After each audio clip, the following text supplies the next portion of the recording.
Hey, what's up, everybody? Welcome back. It's the Rich Eisen Show basketball podcast here on a Wednesday. It's March 8th. We're winding down the NBA season. Joined by the guys, TJ, Adam. What's up, fellas? What's going on, guys? Everything good? What's up, boys? All is well. All is well. Yeah, all is well in your world. The Sixers are awesome. They're playing great. Yeah, that's you have what's some awesome. issues. Yeah, my team, not so much. Adam T, your team. We're done. Is your team even still playing basketball? I don't even watch. We're done. You're not even in the play-in anymore. Nope. This team's garbage. And we won't get a top 5 pick either. Don't get me started, please, Chris. Don't get me started. You haven't on the Bulls. tanked good enough. That is the We whole haven't point of tanked this good enough. podcast is to get someone started. We are at the point. So let Adam know, Adam, what team? Let the people know what team you're talking I about. am a Chicago Bulls fan. If you guys don't know, massive Chicago Bulls fan. This team is in the middle of nowhere. Not bad enough to get a top 3 lottery pick. Not good enough to even make the playoffs. This is a complete, absolute failure. 29 and 36. Take away, just rebuild this whole team. Trade DeMar DeRozan. I like DeMar DeRozan, but you need to get rid of him. You need to get rid of Zach LaVine if possible. Just pray that we get a superstar next year. Alonzo Ball, this guy might never play return. again. He might just be in Chino Hills the rest of his life, chilling with LeVar. So, Adam, are you saying they should build the team around OG Pat Bev? Because that's what it sounds like you're saying. By the way, all the Chicago Bulls social media feeds were acting like Patrick Beverly is Derrick Rose when he came back to the Bulls. They're like, Chi-Town's son is finally coming back. Oh, he's here. It's the return of our favorite player. He's from Chicago? He's from Chicago. He went to Marshall High School, which was the same high school where Arthur Agee went in the movie Hoop Dreams, which is just a random fact. Cool. And my grandpa Lester Ziff, R.I.P., he played high school basketball there in the 30s. Shout out when it was Grandpa all Lester. Jewish people.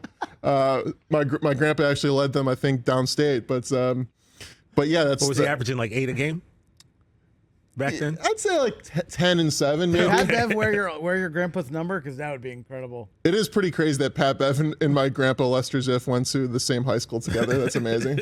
But the Bulls, all the Bulls people were acting like he's like gonna save the team. It's like, no, he's a good role player, and if you're lucky, you'll get a celebration from him when you make the playoffs, like you did with Minnesota. Yeah. So that's where I'm at. I'm done with this team. Wow. I'm just done. I can't do it. Yeah, I can't blame you. Like you said, not bad enough to get in the top and maybe make some splash in the Victor sweepstakes, but not good enough in a league where 2/3 of the league make the playoffs now with the play-in. Bulls the 11th seed in the East right now, 2 games back of the Wizards. But look, it's all about Philadelphia right now. TJ, your 2 teams actually are playing. The Clippers are. Clippers got off to a rough start to the back start. half of the year, but they had a huge win the other night. Sixers, though, oh my God, I am legit afraid that they're going to pass Boston for the 2 seed, and we're going to have to go on the road to Philadelphia, possibly in the second round. It's a good chance of that happening. The Sixers are 7-3 their last 10, and the big game was stopping the Bucks winning streak, right, on Saturday. Was that Friday or Saturday? I think it was Saturday. Yeah. I'm sorry. I think we talking the other day. I said Friday. That was a big game for the Sixers, down 15 at one point. For them to come back and beat the Bucks, who were just on such a roll. They were on a roll, man. They won, 16, 17 in a row? I think it was 14. 14 in a row? Okay, my numbers are off. But, yeah, you have Harden, one game, scoring 38 points and looking like the James Harden that we were talking about 2 weeks ago. And then the very next game, he's like, okay, well, let me show what else I can do. Then he drops 20 dimes. It's like, man, we're playing very well right now. And Embiid, I'm going to continue to pound this table. You should. I know everyone is giving Joker the props because he's averaging a triple-double. But what Embiid does offensively, what he does defensively, I just can't believe this man isn't getting more respect, guys. I got to be honest. And I know I'm a fan, and maybe I'm looking at it from like the rose-colored fan glasses, so I allow you guys to talk a little bit more about it. But the man's the most dominant player in the league. Giannis is still in the league, I understand. But I don't know. Embiid just doesn't seem to be getting that love, guys, and I don't get it. Yeah, Joker is dominant, though. What he does and what he does for that team, the whole offense runs through him. He seems like he's like the point center, Adam. And Embiid kind of relies on other people to get him the ball, but when he does get the ball, dude, he is just an absolute force. It's like kind of crazy that his MVP odds, let's see. Joker is minus 400 right now to win MVP. That is basically a lock with what do we got? 17, 18 games left in the regular season, something like that. Embiid plus 450, Giannis 8-1, and then it goes all the way up to Tatum 35-1, Luka 50-1, Ja Morant, those are done 250-1, Lillard 250-1. It's crazy. Well, a lot of people online are saying that they think, Embiid should have won probably last year. Right. And that Jokic shouldn't win 3 MVPs, but that this is actually his best year out of all the 3 years if he won MVP 3 straight years. So it's kind of weird because, I remember back in the 90s, at least, with Michael Jordan, Charles Barkley and Karl Malone won MVPs simply because they would not want to give it to Michael Jordan so many years in a row. Right. Yeah. Think how many MVPs LeBron should have. Yeah.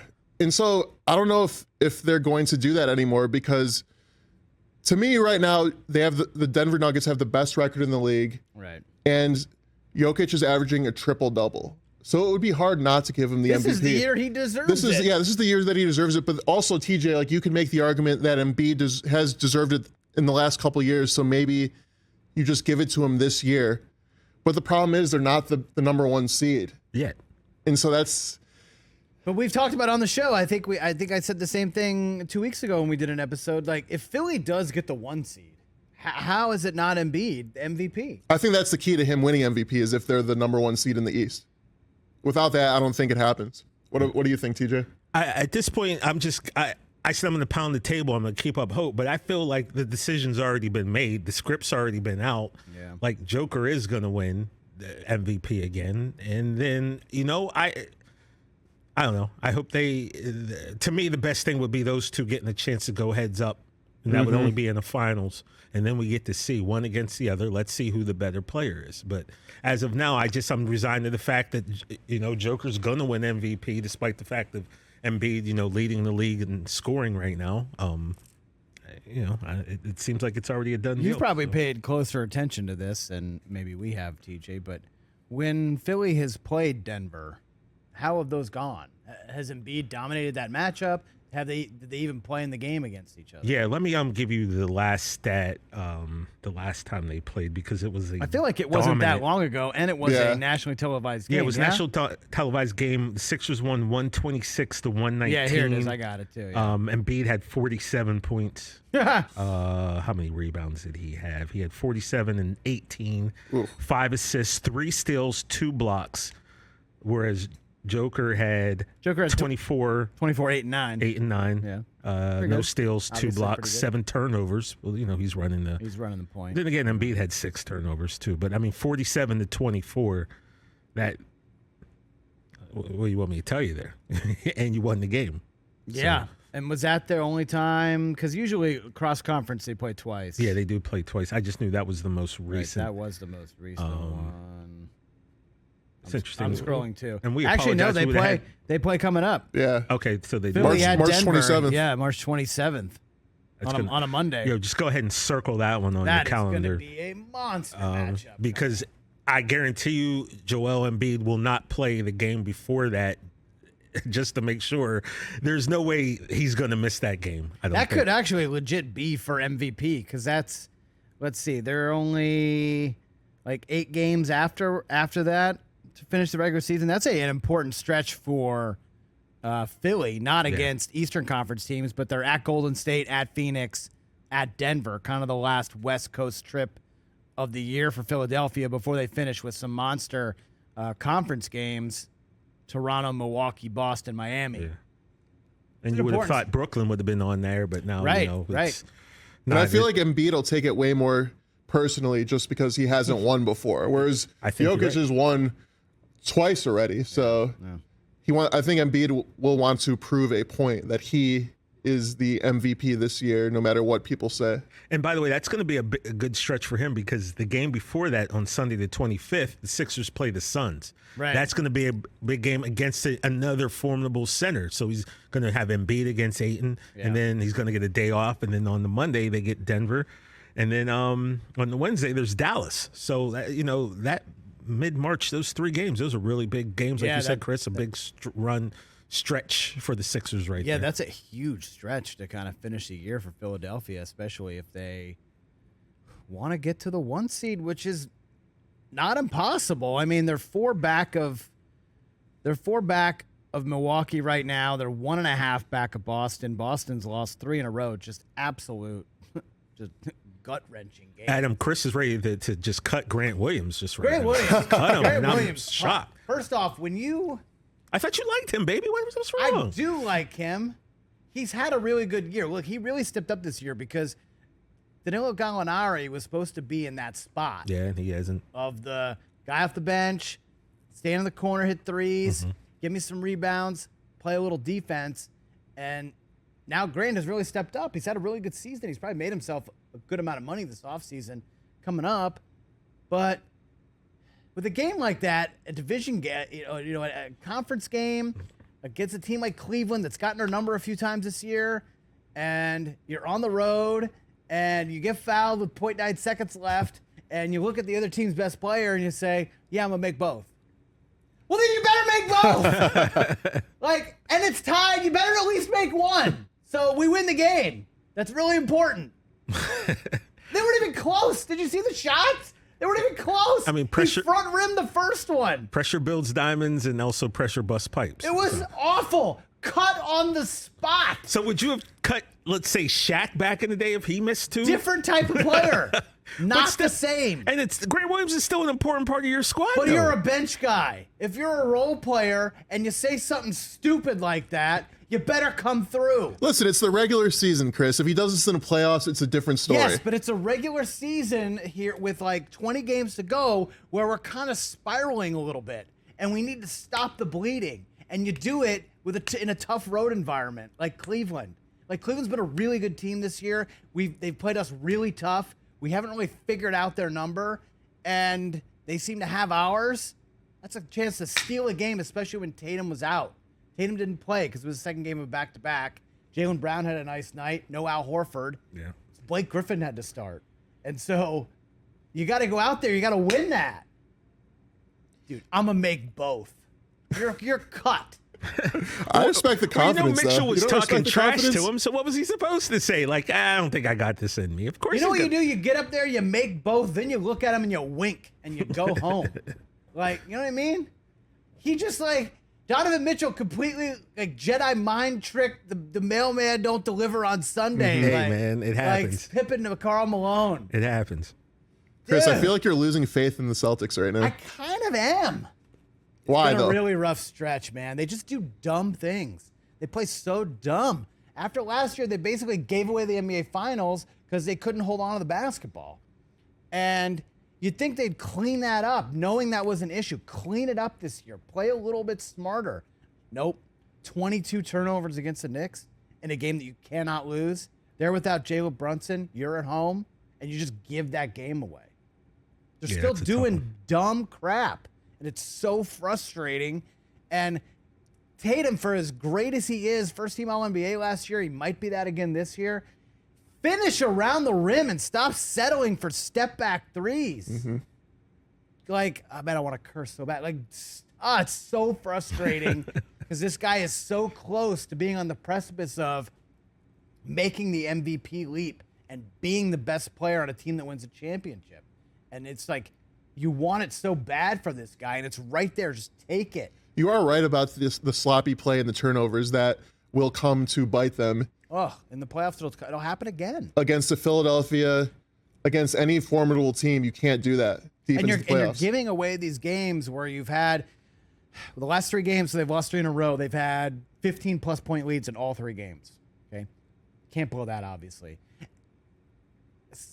6 of the next 7. Thank you, Mike. 6 of the next 7 on the road. That's a tough What are you going to stuff. do in that stretch? So suddenly, maybe you drop 3 or 4 of those, and suddenly now you're 3 and 7 in your last 10, and you've given away. Already gave away the 1 seed. You've been the 1 seed most of the season. Yeah. Gave that away to Milwaukee. Now you're going to give away the 2 seed. Now, like what we talked about before with Brian Windhorst on the Big Show, Milwaukee, Boston, Philly. Okay. One of those teams is not making the conference finals. Just think about that, how good those teams are. Mm-hmm. Now it's looking like it's going to be you because they're going to have to go on the road to Philadelphia, even though Boston has kind of owned Philadelphia in the last few years in the playoffs. But still, not this year, not the way James Harden's playing, not the way Tyrese Maxey has really stepped up. Tobias Harris, 20 a night. I know he didn't play last night, but Well, he's like 16 a night. But man, come on. These are really important games. Can't be giving these away. It definitely feels like the Sixers are on their way up, and the Celtics are just kind of like middling and like could go down and really quickly after such a great regular season compared to last year where it was like the first 3 months were, what is this team doing? And then they just took off at the year like and a rocket. like just rocketed to the finals. Well, this year it's going in the other direction. We talk about how they just lost to Cleveland. Do you guys think that the Cavs are a legit contender to win the East? Could they do it this year? Because I'm watching that team and they're very good. They're very young. That's the problem. They're very, very young. But you have Donovan Mitchell, who is a superstar. He is a superstar. And then you have the number 2 guy in Garland, who's a legit all-star player, number 2. So would you guys be shocked if the Cleveland Cavaliers won the East? yes. Yes. 1,000%. I would be It's a good squad, but I would be shocked if they good won. squad, Yeah. really tough. Evan Mobley's obviously awesome. I would actually, just watching them play the last few games, I am more afraid of the Knicks. No, really? Yeah. The Knicks the last couple months have been on fire. I mean, look, I know they lost last night at home to Charlotte, really bad loss, but their 9-game winning streak was really, really impressive. They've looked good. They have a great fan base. So, of course, on Twitter, you hear about it nonstop. Me personally, I still believe that the Knicks are pretenders. Jalen Brunson went to your high school. He did, Stevenson High School. And they've played without him, and they've played pretty well without him, which is a good sign. But he's obviously the key to their offense. The Knicks have a good squad. Julius Randle, all-star. Quickly's looked really good. Quickly's game kind of reminds me of Maxey a little bit. I was thinking the same thing about that. Yeah, he's like a guy that you could bring off the bench and he's score. not the favorite to be 6th man of the year. Malcolm Brogdon was kind of the favorite all year, but he's been banged up the last couple of weeks, and Quickly has really come on, especially during that win streak. Had, 38 against Boston, kind of keyed that win. And then, of course, you have R.J. Barrett. Right. They've got a good team, but I just they've got a squad, man. I just don't think they're good enough, though. They don't have, like, Jalen Brunson is their best player, right? And he's an all-star, borderline all-star level talent, but they don't have, and then obviously, maybe Randall's better. It depends on who you listen to, but either way, there's not that one superstar. Whereas the Bucks have Giannis, the Sixers have Embiid and Harden to a degree. And then, of course, the Celtics have Tatum. And the Knicks don't really have that type of player. No, of course. Their twosome of Brunson and Randall are behind Giannis and Middleton and Harden and Embiid and and Brown and Tatum. But, I mean, if we're just talking about among the teams, Cleveland, New York, Miami, who could make a run here? I mean, the Knicks got 3 guys to get you 20 a night right there. So I think the Knicks would be more likely to kind of score an upset. I mean, right now, if the playoffs started, it's Cleveland and New York in the first round, and I think I would bet Knicks there to come out of that. I think I'd go Cleveland. That'd be a good series. That would be fun. That's gonna be a good one. You have Donovan Mitchell. He's from New York, going back there to play the Knicks in the playoffs in his first season in the Eastern Conference. That would be a lot of fun. Yeah, that's a nice story. Isn't it crazy? Like, Mitchell had 71 in a game, and we almost forgot about it. We don't really talk about it. Well, you want to know why? It was the same night as the DeMar Hamlin stuff. Yeah, that's true. Which is, that kind of Kinda obviously took over, the whole sports world kind of took a back seat. But 71 points in a game, think about that.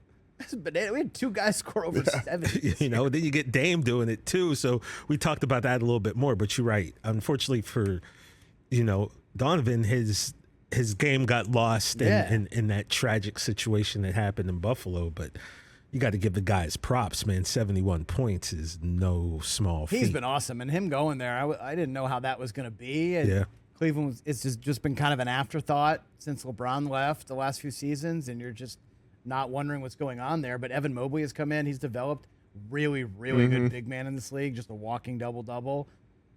Garland is awesome. They had Colin Sexton, got rid of him. Bring in Donovan Mitchell. Oh, my goodness. Yeah, the Cavs low-key. That's a fun. good squad. Low-key good squad. Can they make a run, though? No, probably not. I mean, one of the big 3, I think, is coming out of the East. I would say almost 90% sure that it's going to be either Milwaukee, Boston, or Philly. But right now, at this point, Philly trending up, Milwaukee trending up, Boston kind of trending in the wrong direction. So with this huge road, stretch coming up, curious to see how my team responds and if they can kind of right the ship a little bit. I'm definitely in panic mode, so that's not helping. The West, look, Denver's been running away with everything. 7.5 game lead, so they're locked into the 1 seed, barring an absolute disaster. From there, though, guys, Sacramento, God, give them so much credit. Came out of nowhere. Everyone thought, 30 game, 40 game, maybe they'll fall. Nope, they haven't faltered. 38-26, highest scoring team in the league. So impressive. Memphis with the jaw stuff is now trending in the wrong direction. So here comes Phoenix. Dallas looks like they're starting to figure it out. Golden State, that's your top 6. And then from there, from 5 all the way to the Thunder and Portland, the first 2 teams out of the play-in, 2.5 games separate 5 from 12. 3 games separates 5 from 13 in the West. It is going to be the craziest finish. Every game matters. How do you see this kind of shaking out? I've never seen anything like this before. It's bananas. Ever. It's bananas. And all the time I've watched the NBA, this is unbelievable. It's crazy. You got the Lakers, who people thought would fall apart when LeBron left. All of a sudden, they're looking pretty nice now as Anthony Davis took over the game last night. I don't know if you guys watched it, but he's getting MVP chance. He's been awesome. He's been awesome. They're 6-2 their last 8. This is a nightmare for me personally. Okay.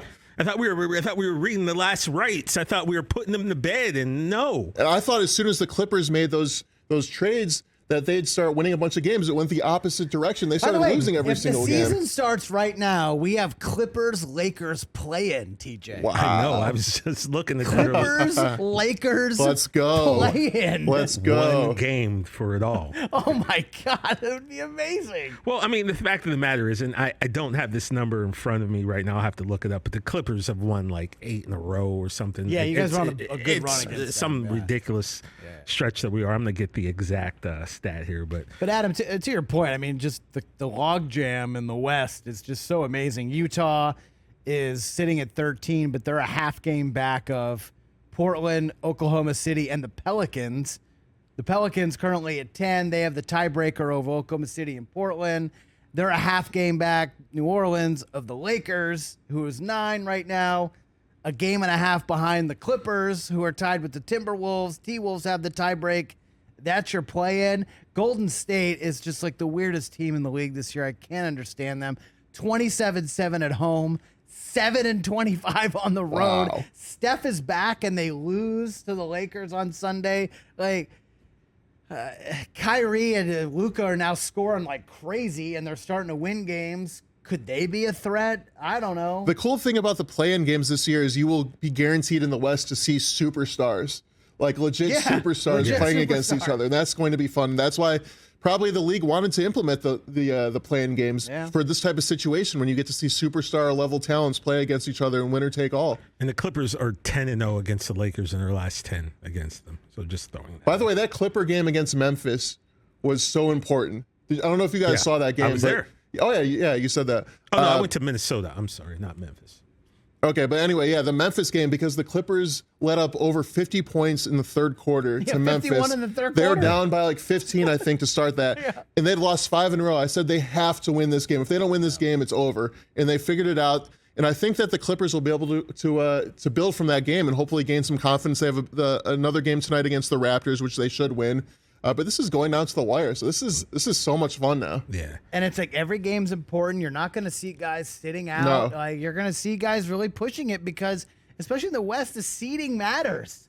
Seeding matters, right? Absolutely. Like right now, you'd have Memphis play Golden State. Sacramento plays whoever comes out of the play-in. Like what if Zion suddenly comes back and the Pelicans knock out the Timberwolves and then take out Sacramento in the first round? I wouldn't be shocked. Absolutely possible. For sure. This could happen. And like you said, Adam, super duper stars in the play-in tournament. Ant, Karl Anthony Towns, Kawhi, Paul George, LeBron, Anthony Davis, Zion, and B.I. right now in the play-in. What? I mean, come on. What? That's crazy. And that's just right now. That's just right now. This time in 2 weeks from now, let's check back in. This whole 7 all through could shake 13 up. is going to be completely different, I bet, in 2 weeks from now. Suddenly So, you could get Steph and Clay and Draymond in the play-in. Like, you could have Luka and Kyrie in the play-in. You could have Damian Lillard. Lillard, like, could be anything. let's just see how many road games Golden State has coming up because, Exactly, as we 'cause they're know, gonna they lose all of stink those. on the road. So 1, 2, 3, 4, 5, 6, 7.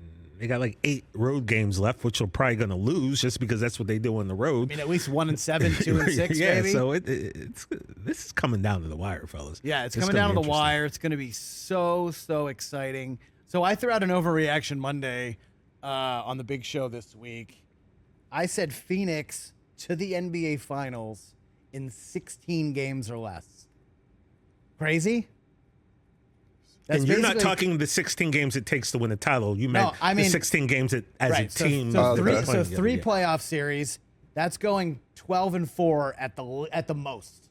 12-4 at the most. Losing 4 playoff games in 3 rounds at most. I think Phoenix is about to be a juggernaut, and they might win the NBA title. I agree. I don't think that's an overreaction. I can completely see that happening. I watched that Phoenix Dallas game the other day, and they looked good. Booker like- and Durant looked very, It's very like they've been playing good together for years. Mm-hmm.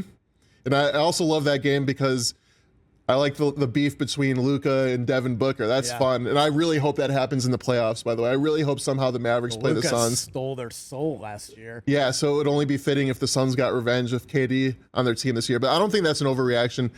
Right now, the Suns are the team in the West, even over Denver right now. They just have the most talent. With KD, you have a number 1 superstar guy who's won it all. And as much as I like Jokic, I still would rather have KD on my team in the playoffs if he's healthy. Also, yeah, I was just thinking that. Do they have the most talent and guys you trust?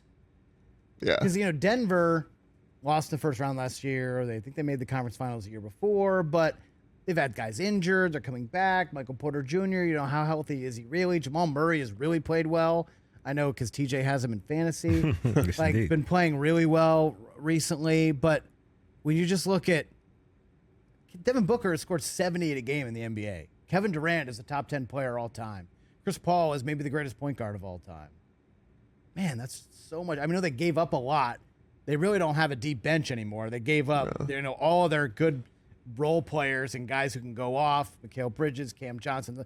They're all in Brooklyn now. And that's one thing you got to, first of all, I take umbrage with 2 of the things you said there, but we'll get back to that.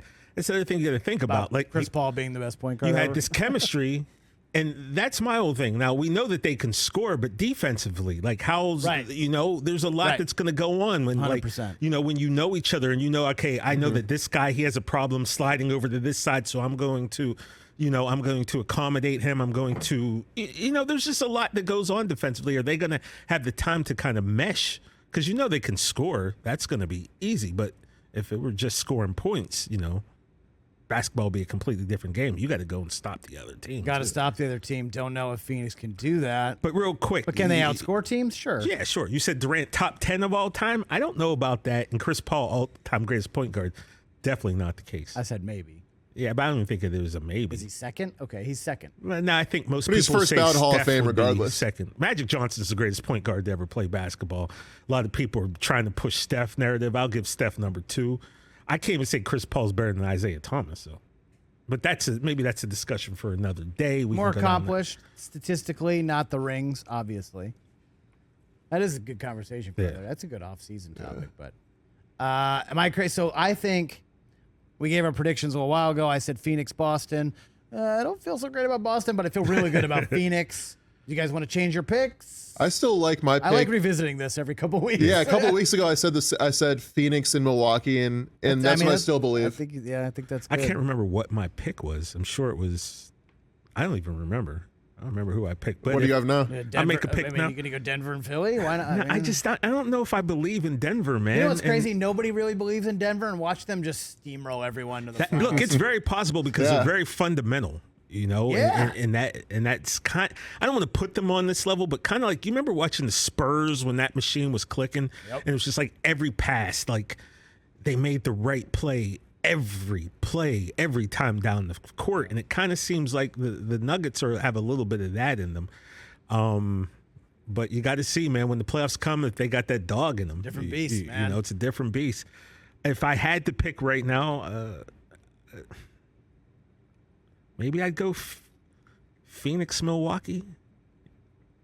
Seems like they're the two best teams right but now. I just don't, I'm not sure. This is going to come down to the wire, guys, and I'm here for it. It's going to be fun to Are we watch. just disrespecting Joker? He's so good.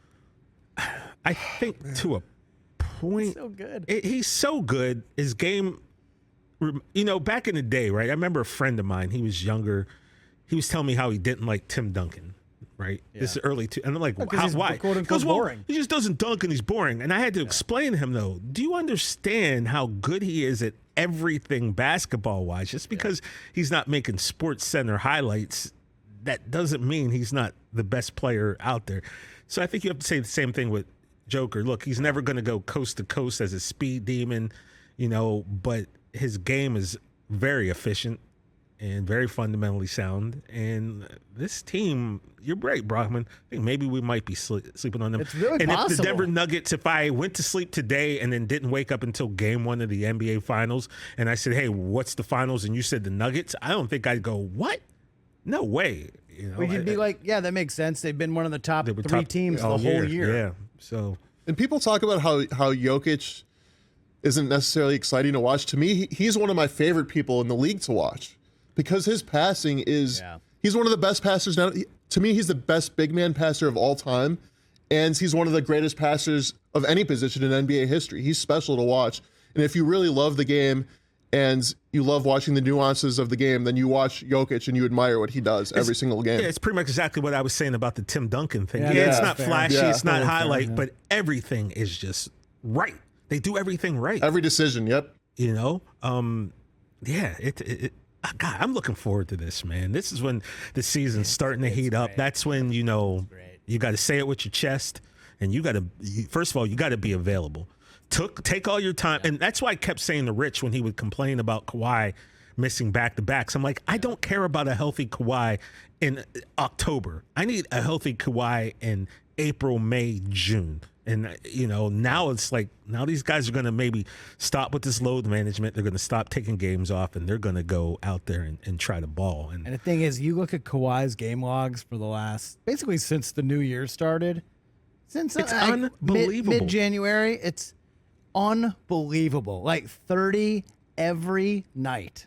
And so, Adam, you weren't part of this conversation because Chris and I were having this, but after the game against the, what was it, the Timberwolves game, or what game? The Kings, I'm sorry, the 100, the Yeah, 250 when he had 44? to 230 game. 44, I said to 4-4. Brockman, and he kind of laughed at me. I said, Kawhi Leonard is a top 10 player in You this said league. top 5. In top 5, and you said he's not top 5 in the West. And my point being, if you look at everything that you say, this is what it takes to be a good basketball player, the skill set.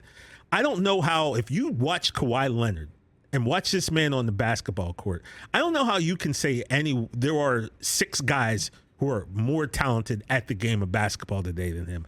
I just don't see it. This guy's skill set is unbelievable. Everything he can do on the basketball court, you're going to have a hard time telling me that there's 5 guys that you would take over him if you wanted to win a title. I remember you guys talking about that, and then I made up the point, maybe we adjust the argument, which players would you want to have on your team going into the playoffs?